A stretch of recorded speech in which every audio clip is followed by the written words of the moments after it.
quelles seront les conséquences de la sécheresse sur la récolte de 2011 en céréales? Alors, on est parti d'une estimation catastrophique fin mai.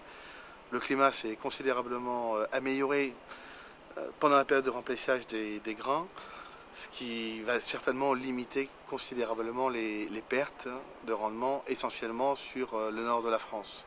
Au sud de la France, les choses étaient un petit peu plus avancées, les pluies sont arrivées plus tard et on voit déjà des rendements très bas, moins 20, moins 23 quintaux, moins 23% quelquefois. Est-ce que c'est l'année la pire? On parlait de 76, est-ce que 2011 est au niveau de 76 ou est-ce que c'est un peu mieux? Non, en 1976, vous avez eu une période de sécheresse continue du mois de mars jusqu'à la récolte. Là, nous avons eu un épisode pluvieux d'une dizaine de jours qui vraiment a évité la catastrophe. Colza et blé avancent en même temps dans toutes les zones Charente, Centre, Sud, Berry. Le sud-ouest est bien sûr avancé là-dessus. Ce qu'on peut dire, c'est que les agriculteurs s'attendaient à des rendements de blé plus mauvais et aujourd'hui ils sont assez contents des rendements qu'ils obtiennent. En ce qui concerne le colza, leur anticipation était de moins 15, moins 20%. Et dans la réalité, je pense qu'on va être aux alentours de moins 5, moins 7%, ce qui finalement est tout à fait honorable compte tenu de la situation que nous avons connue avant. Mais on est vraiment passé à côté d'un drame et pour le blé et pour le colza. Si on n'avait pas eu ces pluies au mois de juin, les choses auraient été vraiment catastrophiques.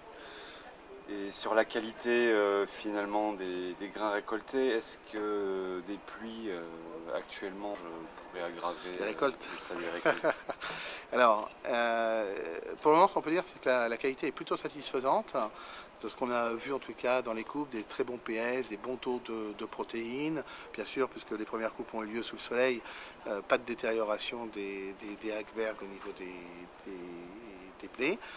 Bien évidemment, le reste de la France, on va attendre. Je vous rappelle que l'année dernière, il a fallu attendre le mois d'août que les pluies cessent pour récolter finalement des blés qui n'étaient plus des blés meuniers, qui s'étaient largement dégradés. En ce qui concerne les colzas, les premiers éléments que nous avons donnent des teneurs en huile de 45 à 46, 47% même, ce qui est là une qualité tout à fait satisfaisante en ce qui concerne les graines de colza. Concernant les marchés, comment s'annonce la prochaine campagne au niveau des... Bon, il y a eu beaucoup de choses sur les marchés. Hein. Les marchés ont dévissé de 25%, en tout cas celui du blé en France, en l'espace d'un mois. Il y a eu plusieurs épisodes. Il y a eu d'abord l'épisode de la Grèce, qui a été extrêmement pesant et sur lequel on avait un vrai risque de voir la Banque centrale perdre la moitié de ses fonds propres, des fonds d'investissement qui sont sortis des marchés aussi bien financiers que des positions qu'ils pouvaient avoir sur les marchés agricoles. On a eu les Russes qui nous ont annoncé un retour à l'exportation. On a eu des pluies qui... 10 jours après, on montrait qu'on allait avoir un bénéfice. Donc je pense qu'au marché aujourd'hui, presque quelque chose de tout à fait normal dans une phase de récolte où on a un peu de pression, où les agriculteurs s'étaient retenus pour vendre et puis finalement vendent un peu plus maintenant parce qu'ils savent que les récoltes ne vont pas être si mauvaises et essayer de profiter des prix qui sont bons.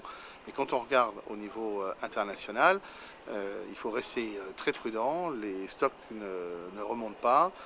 Et en ce qui concerne la France, nous pensons que nous aurons une prime sur le marché mondial, compte tenu du fait que nous aurons des quantités malgré tout bien inférieures à celles de l'année dernière pour les exportations. On va chercher à satisfaire la demande traditionnelle, nos partenaires traditionnels, l'Afrique noire, le Maroc, l'Algérie, avec qui on fait des affaires de manière très régulière et qui aiment bien l'origine française. Tant que les Russes ne sont pas encore agressifs sur le marché, il y a un gros problème sur la Russie, hein, notamment l'image de pays qui peuvent faire défaut. Tant que les qualités ne sont pas connues, etc., on a des portes pour exporter et mettre sur le marché à des prix tout à fait satisfaisants des céréales.